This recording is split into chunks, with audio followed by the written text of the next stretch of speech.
What's going on, guys? This is Rob, and Marvel is releasing a series of new stories starting this month or next month, I think, where all these different characters in Marvel Comics become Heralds of Galactus. Gambit, Rogue, Spider-Gwen, and I think Moon Knight are the ones they're starting off with, no doubt because of the Fantastic Four film and Galactus's appearance.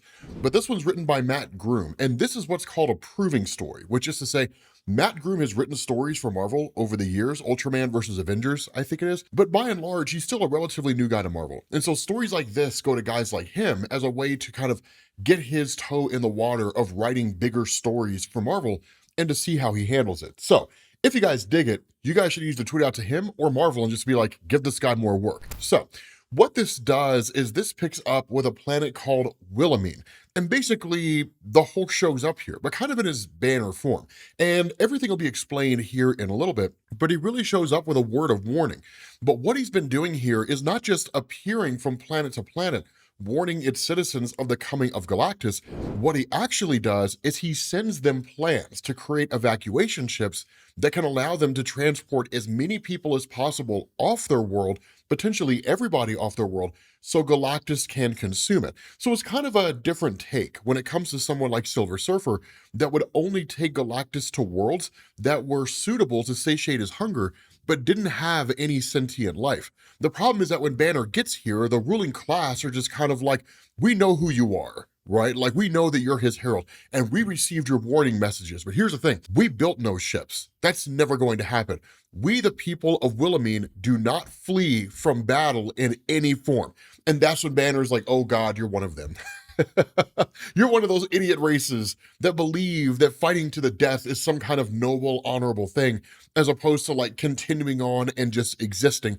And so they go to attack him, right? One part because of his insult, and one part because, I don't know, because they, I guess, attack everything that comes their way. But of course, that's when Banner transforms into his Hulk form, which looks pretty dope. And it's one of these weird things because on the surface, there's like his almost kind of green or silver shell to a degree, almost a greenish silver type shell. But then like there's little cracks in it and stuff like that. And I don't think we really get any kind of meaningful explanation in terms of why it's that way. I think it's just a really cool design choice. But that's when you switch over to years earlier in terms of how all this came into play in the first place. And what had happened was Galactus had seemingly just appeared to Bruce Banner. And literally it's just kind of like, okay, I need a new herald. Now, the cool thing is most of you guys know, because the Incredible Hulk's been around the Marvel landscape for so long, he knows exactly who Galactus is, and he knows who the Silver Surfer is. So Galactus showing up on his doorstep is no small thing. If Galactus were here to destroy Earth, he would just wipe out the planet, right? Kill everybody on it, and that would basically be it. So obviously he needs something. And that's where Banner asks, like, why are you here? Like, what do you want from me? And Galactus responds and he says, I find myself in need of a new herald, Bruce Banner. I suspect you will not fail where others have before. And Banner's response is the most predictable one. You do know the Hulk is not reliable. So clearly Banner's figured out that Galactus showing up here isn't necessarily for Banner himself. It's really more for the Hulk. And it kind of makes sense, right? For those of you guys who aren't really familiar with the various heralds of Galactus, with the exception of the Silver Surfer and potentially the Fallen One, although I don't remember a whole lot about his history, that Silver Surfer was really the only herald that Galactus chose for a person that had no powers. Right? Like, Norrin Radd had no real powers when he became a Herald of Galactus. And it was the first time Galactus ever had a Herald, right? So, or I guess besides the Fallen One, it was the first time he ever really had a good Herald, right? An actual Herald that did their job the way they were supposed to. And the idea was that, as most of you guys know, Silver Surfer brokered a deal that he would become the Herald of Galactus if Galactus would spare his planet Zen-La, which Galactus ultimately did. But a lot of the heralds that came after that, pretty much all of them, right? Terrax and Frankie Ray and all these characters were all basically individuals with powers. Now, there may have been a couple that didn't really have powers, but by and large, it's been the status quo. Frankie Ray was a less powerful version of Johnny Storm, the Human Torch, before she encountered Galactus, and then her powers were amped up. Terrax was incredibly powerful by the time he became a Herald of Galactus. The list goes on and on and on. And so it makes perfect sense that if Galactus is going to show up here to Earth, and he's going to basically enlist Bruce Banner to be his herald, he's not going to take away the Hulk aspect of Banner, which is likely something Galactus could do, right? Separate Hulk and Banner into two different people and call it a day. Instead, Banner's just kind of like, I don't want the Hulk to be used for anything. I just want it all to be over. And that is Galactus's response. Then this shall be my gift. In my service, you would only be sent to worlds that I am to consume. The Hulk would cause no additional harm, and this planet Earth would forever be spared his wrath. And that's where Banner's like, okay, right? I mean, I guess that's really the best it's ever going to get. And so ultimately, he's transformed into the Herald of Galactus. And so at that point, you pick up in the here and now, right on the planet Wilhelmine, when Galactus shows up here and Banner tells him, like, I tried to warn them that you were coming. They didn't want to build any ships or anything. And the response of Galactus is, I don't really care, man. Like, the whole thing of people being warned of my coming, that's you, right? That's your whole thing. It's a way for you to soothe your conscience for all the past misdeeds and all the things that you're doing now. Whatever, man. Like, I don't care. Just these evacuation projects, this hobby of yours is of no concern to me unless it interferes with your duties. So head to the next planet and basically prepare for my arrival. And the cool thing is that when Banner appears at Elysion 3, the Avengers are already there. And in fact, they're already building colony ships that were sent to them by Banner, and they're already leaving the planet. Now, here's the thing about this, right? And this is why I say this is a proving story. You're going to see huge jumps. For example, we don't know how the Avengers got here. We suddenly just know that they're here. Different things like that. Right now, this is also because the story is relatively short, but for the, I guess, one-shot comic that he was given, Matt Groom did a great job when it came to writing this whole thing out. But you basically have Iron Man, Carol Danvers, and the Vision, right, who are here on the scene. So seemingly there's only really 3 of them that are here.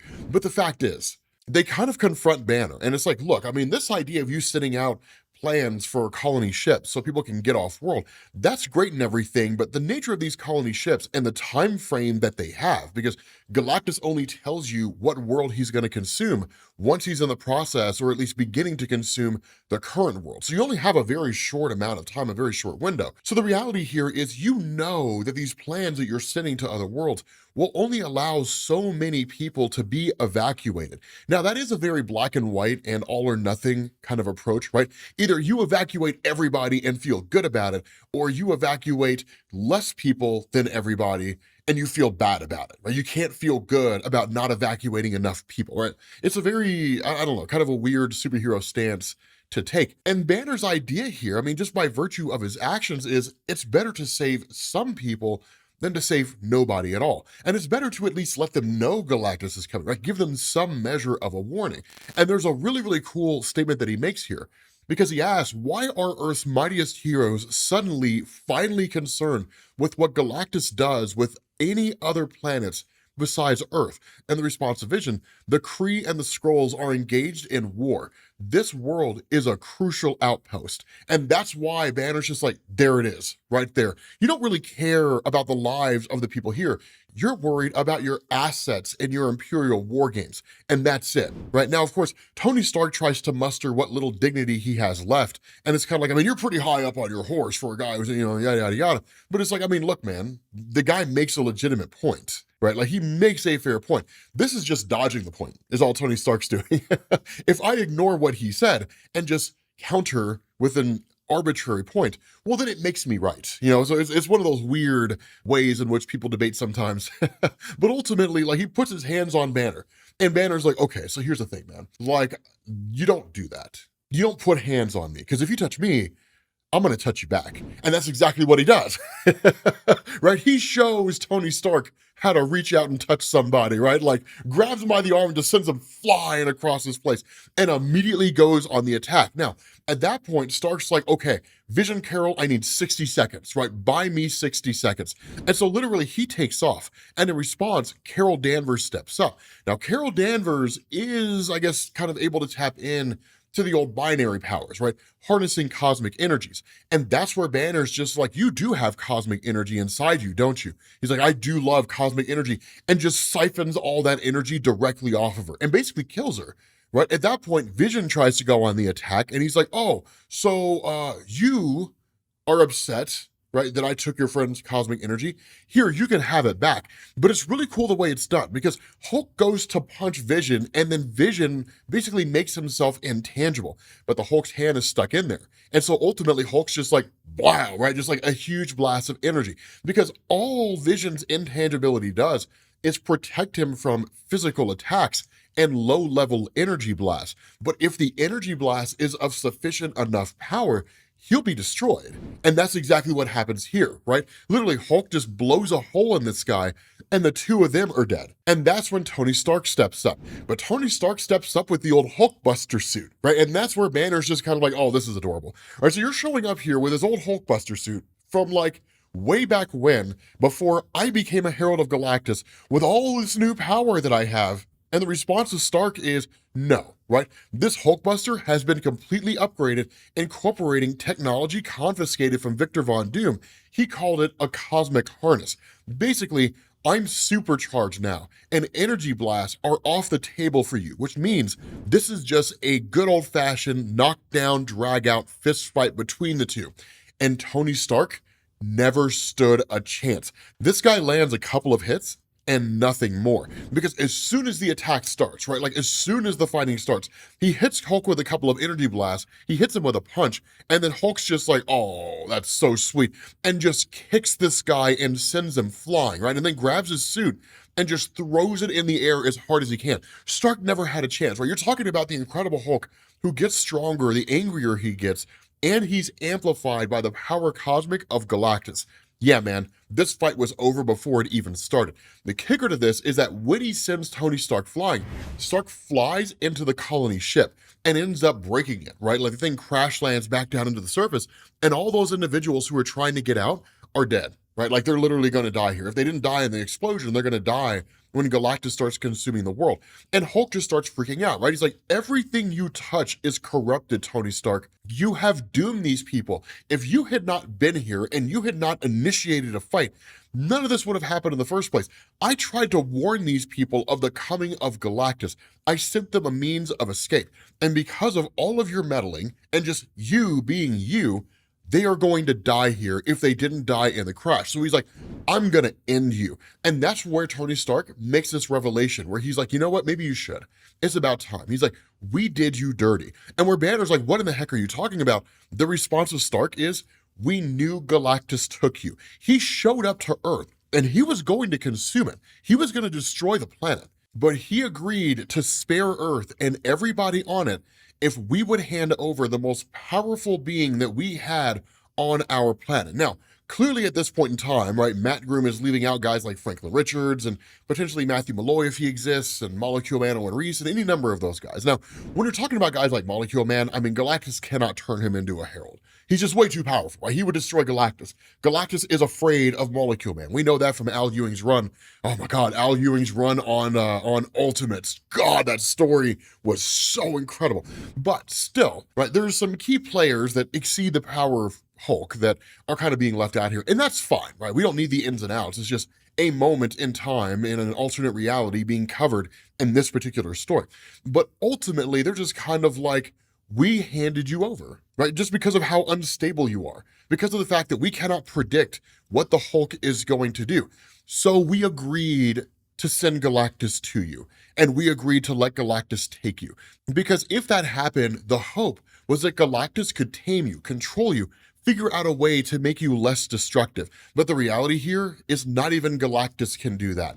That the Hulk has no master. But at the end of the day, he was like, we were wrong. And I'm sorry that we didn't see it before. You're not a problem to be mitigated. You don't have to be Galactus's monster. You don't have to accept the deaths of all of these people.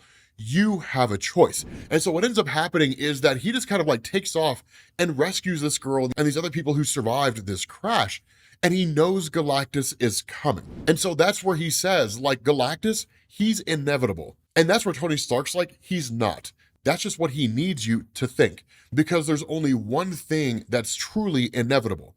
The Hulk has no master. And so ultimately, he just kind of like turns into his Hulk form, right? Banner seizes control of his Hulk form, seemingly for the very first time in his life. And he's like, tell Galactus that the Hulk is coming. And he just takes off into space, right? Largely to confront Galactus. Now, is this the most insane, amazing, incredible Hulk story ever written? No, not really, but it is cool, right? And it's a pretty solid start for what would potentially be Matt Groom's career in Marvel, writing bigger stories for bigger characters using bigger names. So with that being said, guys, we're going to bring this to an end. Let me know what you think down in the comments section about the story. Remember, Matt Groom is kind of proving himself, right, to us as the reader and to Marvel, that he could take on bigger stuff. So let me know what you think down in the comments. If you guys enjoyed it, make sure you tweet to Marvel and let him know that Matt Groom should get more work, and I will catch you all later. Peace.